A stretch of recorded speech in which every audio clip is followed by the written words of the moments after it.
want to listen later in this project. So without further ado now. Go ahead. Okay, thank you for that introduction.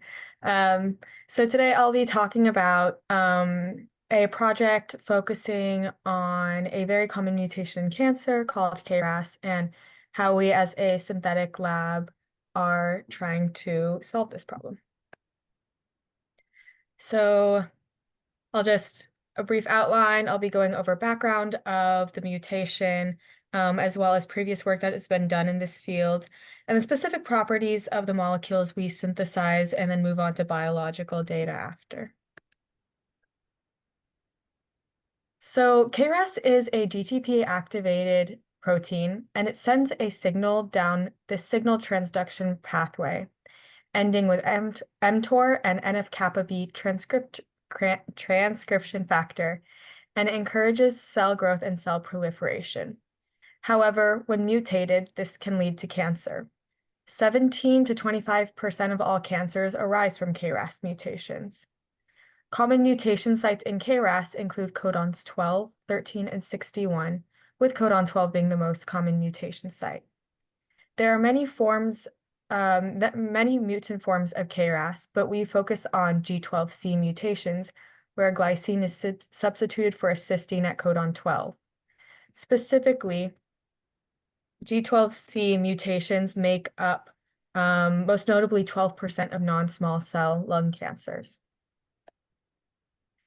So for how the actual mutation works, typically GDP binds to the switch 1 pocket of KRAS, and through the GEP and GAP cycle, GDP is then phosphorylazed into GTP, which activates KRAS.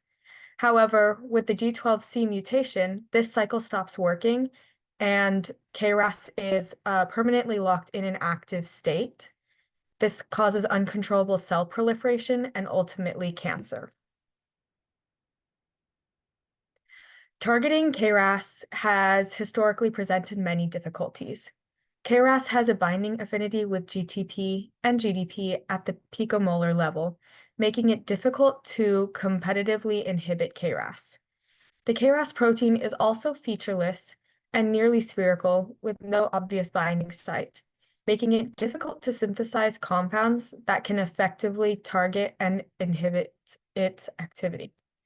Long impenetrable, KRAS has become a byword for undruggable targets in oncology drug development.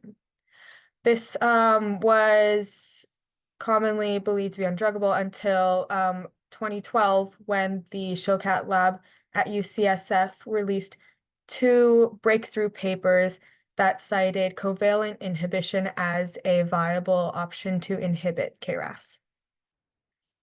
One method for the inhibition of such drugs is covalent inhibition. Covalent inhibitors utilize a warhead, which is an electrophilic functional group on an inhibitor that engages cis-thiol in an irreversible Michael addition to bind to the target protein.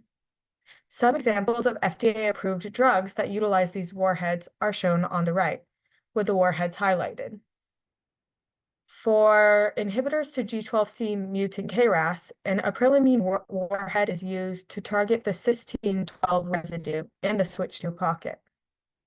Through covalent inhibition, we hypothesized that we could stop the active state protein. So like I said, the first breakthrough molecules synthesized were in the Shokat lab, the first to use covalent in warheads to induce covalent inhibition. Then these 2 are the only 2 FDA-approved covalent inhibitors for KRAS. So Amgen was FDA-approved in 2021, but ultimately, or recently, it was recalled from the market because not only was it killing cells with the KRAS mutation, but it was also killing cells without it, so it wasn't being selective enough. And then the other FDA-approved drug is MRTX849, which was created by Mirati and approved in 2022. And currently ongoing studies are some molecules created by Genentech and Novartis. So we noticed a few similarities between all of these compounds, and one was this piperazine, as you can see highlighted in light purple, and the other one was, like I mentioned before, the amine warhead.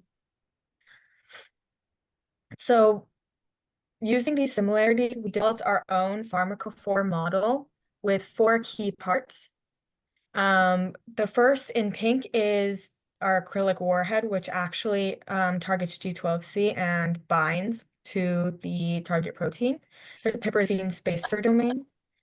In red, there's a hydrogen bond acceptor here, which is necessary for activity and really locking it into the pocket. And lastly, there is in green an aryl fragment, which establishes pi stack and hydrophobic interactions just to increase binding activity. Now you can see that a couple of these have this methyl on the piperazine. And we also wanted to evaluate the different effects that including this methyl would have on our compounds, ease of like synthesis as well as its actual activity in cells. So you'll notice later that some of our compounds have this methyl. Okay. And then to move on to this 5-methylisoxazole that we also have in all of our compounds. Many drugs that are used for a variety of purposes that are already approved and used in the market utilize this 5-methylisoxazole as a hydrogen bond acceptor. For example, dicloxacillin is an antibacterial agent, while nucleosin is an antiviral agent. These are especially useful because the hydrogen bond acceptors of nitrogen and oxygen can help establish pi stack interactions, and it's very vital to really locking it into the pocket, like I said. Hydrogen bonds help increase binding affinity to that pocket because of an existing water molecule, helping overcome the initial setbacks of this shallow featureless domain. So with that, with our pharmacophore model in mind, we developed a 36 analog library. So we started with our original 12 molecules, which you can see in the top row. And so you can see that we have made slight substitutions on our aryl ring, adding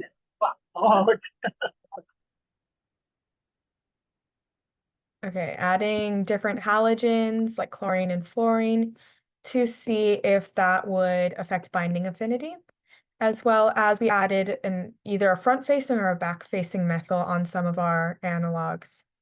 And lastly, we are still in the early stages of evaluating the effect that adding a fluorine or a CF3 to the covalent warhead.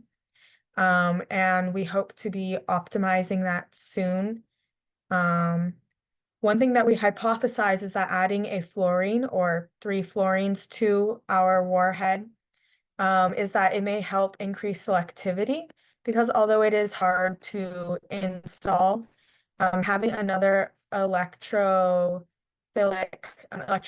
drawing atom on the acrylamine warhead will help choose or like help the inhibitor bind to only the molecules or the proteins that have the mutation.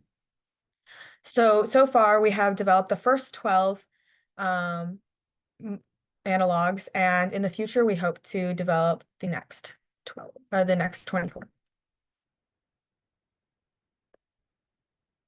Okay. And we also developed a 3-step synthesis, which is very attractive to, future goals if we were to scale this up. Previously, the FDA-approved drugs both include around 9-step syntheses, and that wastes a lot of time, energy, and resources. So one of our main goals is to increase efficiency with this synthesis. So with our simplified molecules and analogs, we can have a shorter synthesis. And another goal is to telescope our synthesis so that we only have to purify once at the end, and that saves a lot of solvent and resources and time in the middle. So, sorry, our first step is an amide coupling, and then that's followed by a Bach deprotection, which leaves an NH at the top of the piperazine, and then lastly we install the acrylamine warhead. Okay.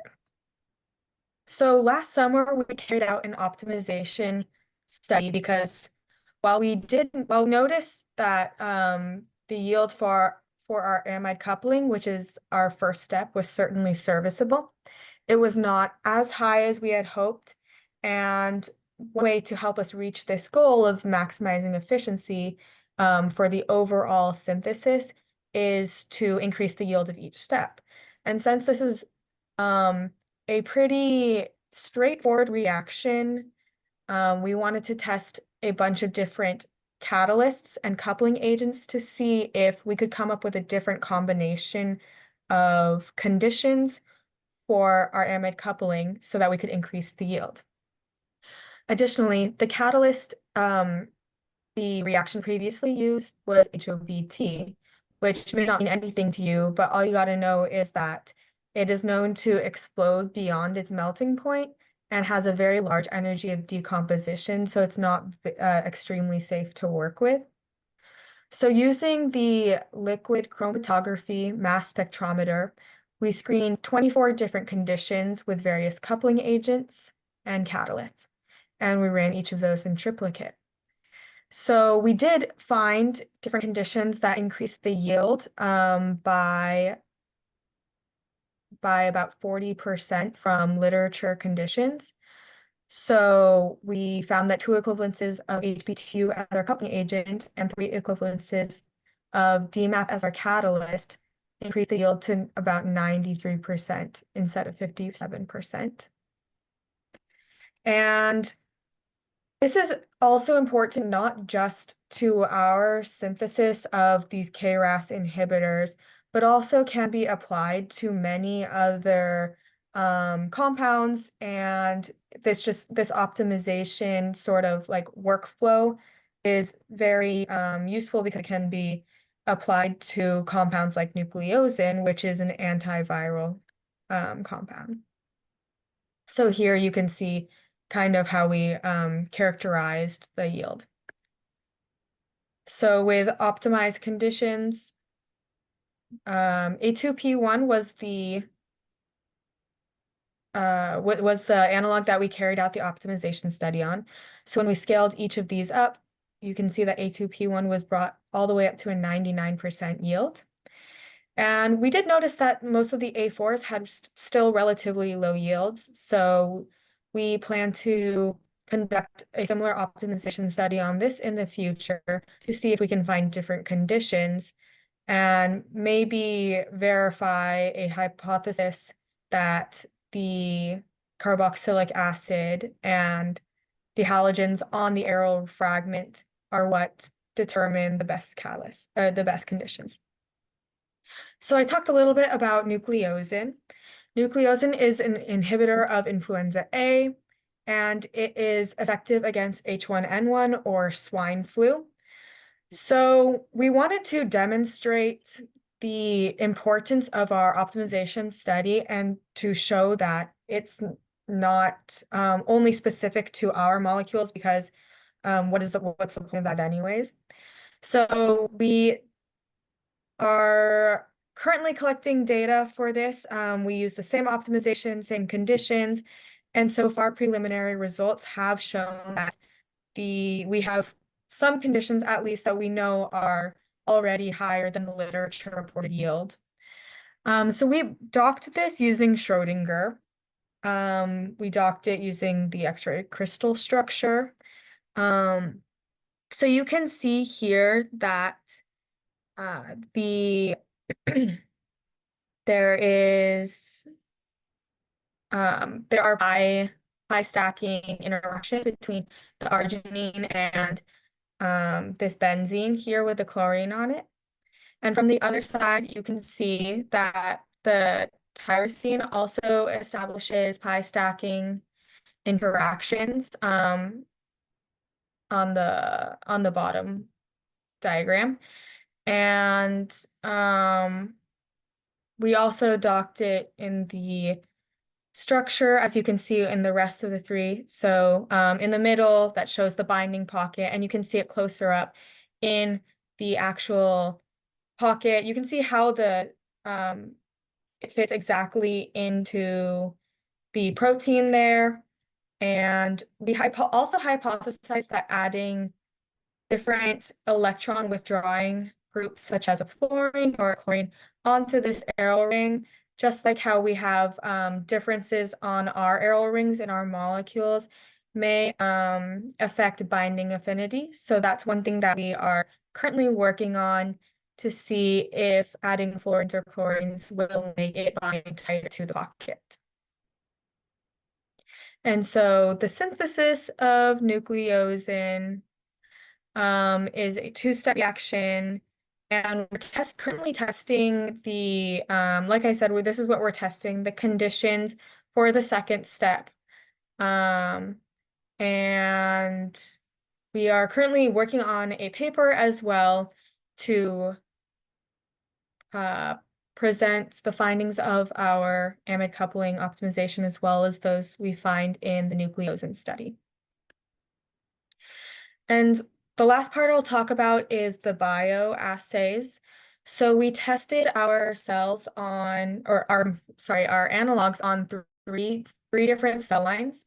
So HTB54 is a non-small cell lung cancer line, and that actually has the KRAS G12C mutation, while HCT116 and HT29 are colon cancer cells that do not have the G12C mutation.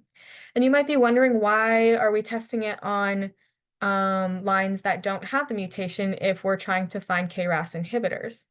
Well, if you remember back to AMG 510, which was recalled from the market because it wasn't selective enough, we want to make sure that our molecules are also selective, and we don't want to go ahead with compounds that are killing all cells. So out of the warhead 1, so W1 analogs that has no fluorines on the warhead, we found that A2P3 was the most potent on HTB54 cell lines. However, the IC50 is still quite high. Normally you want it to be in like I think it's like the picomolar range. So we are going to keep evaluating the potency of these compounds to see if we can find one that's lower enough so that it's safe for our human cells. Additionally, when we evaluated potency in HCT116 cells, we found that A2P2 was the most selective because it was not very potent against these cells which do not have the mutation. And here A2P1 was pretty selective. And here you can see that A2P1 was the most potent. So conclusions and future work, I already talked about some of this, but we have found a successful way to add on the fluoroacrylate warheads. So we're going to go ahead with optimizing that last step, and then later evaluating their potency and selectivity to see if the fluorine actually does make a difference in selectivity. We're going to continue with our MTT assays on those 3 cell lines, as well as analyze alternative pathways to the anti-cancer activity of our inhibitors. We're going to synthesize nucleos and analogs with different electron withdrawing groups and evaluate their differences in binding capabilities.